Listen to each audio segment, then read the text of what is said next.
lots of them, others not so many, while a lot of us have just a couple of close ones that are there when we need them or they need us. But if it's one thing about friends, especially close ones, it would be that no matter what, you could trust them with absolutely anything and their loyalty goes beyond comprehension. I don't think the saying, blood is thicker than water, really applies anymore. Some of you watching don't even realise that your friend would take a bullet for you if it came down to it. But what about when that trust is broken? Maybe this applies to you. You've had a fallout with a friend where too much water's under the bridge and the friendship is unsavable. A lot of the time a fight could happen or you just go your separate ways and move on with your lives. However, there is that rare time where something so serious happens, such a violation takes place, so to speak, that makes some people want to kill or seriously harm their friend who previously they would have taken that bullet for. And that's where today's story takes us. A friendship that on one day in August of 2021 shattered into pieces after a man took a look into his friend's mobile phone gallery and found something so horrific it would ultimately lead to his friend's death.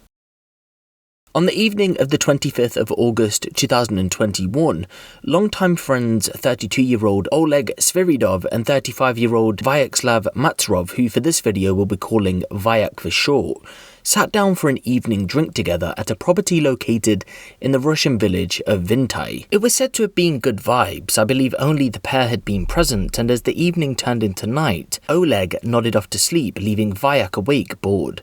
It's been said that he had some time off work, so he continued to drink through the night. As time passed, he remembered that Oleg had pictures of the pair's families on his phone, and he wanted some of those pictures for himself, so he decided that he wanted to transfer them over to his phone. So he went onto Oleg's phone and navigated his way to the image gallery, and it was here he stumbled upon something that made him feel sick to his stomach, followed by an underlying rage that would blossom within moments. Oleg, that's enough. I can't take it anymore. I want to go home. A video of Vyak's 6-year-old daughter being raped by her godfather, Oleg. Someone she trusted forced himself upon her in 2019, 2 years prior to when the video was found. After discovering the video, Vyak woke Oleg up and confronted him, but before he could even lay a finger on him, he fled. Vyak gave chase, but he couldn't keep up, so he marched himself down to the local police station to hand in the evidence found. How sickened must have Vyak felt after stumbling across the video. Someone who was around his children daily. At times he'd even left them in his company by himself. I believe this is when the video must have been taken. Over the next few days, a police investigation was opened into Oleg, and here they made another horrific discovery. More videos captured Oleg raping children from his village. One such video dated back to 2016. He had raped the child of his former partner who he had been with for many years. I do believe it was his ex-wife, so we could call the child his stepdaughter. The monster had been attacking children who had trusted him. So the hunt for Oleg was on, but police would never catch up with him. Vyak would. At some point in the following days, the pair would bump into each other.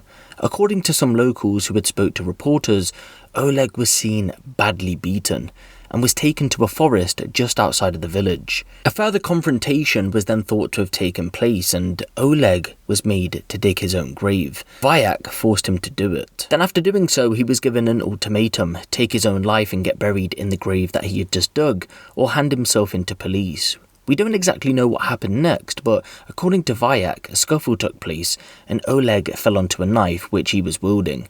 This would ultimately go on to kill him. He was then buried in the grave, and roughly a week later, police were notified about the dead body. Vyak was instantly taken into custody for questioning. He admitted that he was armed with the knife and Oleg had in fact been stabbed, but it was never intentional. However, the police originally disagreed. They believed that Oleg was beaten, taken to the forest, made to dig his own grave, and then stabbed to death before being buried. So Vyak was charged with murder. But although this case took place in a remote village in Russia, the locals wanted it to make headlines, and so they started a petition for Vyak to be released on the grounds that he had been protecting the children and his story was correct. The story would eventually be picked up by Russian state TV, which in turn caught international headlines, and here I am today speaking about it on YouTube. After pressure from the general public, he would in fact go on to be released on bail, pending further investigation, and in January of 2022, the murder charge was dropped. Instead, he was charged with inciting Oleg to kill himself, which carried a much lesser sentence than murder. In April of 2022, he was sentenced to 18 months in prison for that charge. Poetic justice is a phrase that a lot of you will be thinking about when it comes to this case. But ultimately, when we do think about it, we have to remember the kids in this story. 2 6-year-olds and an 11-year-old are believed to have fell victim to this monster, someone who they were around all the time. The abuse had gone on for years, but the reason I ask you to think about these victims is because some readers of this story tried to victim blame. When the news broke, some people went on to say if that 2016 rape victim had came forward, then maybe there wouldn't have been more victims. Excuse me, the 2016 rape victim was a 6-year-old child. Now, it's hard for adults to come out and speak about rape.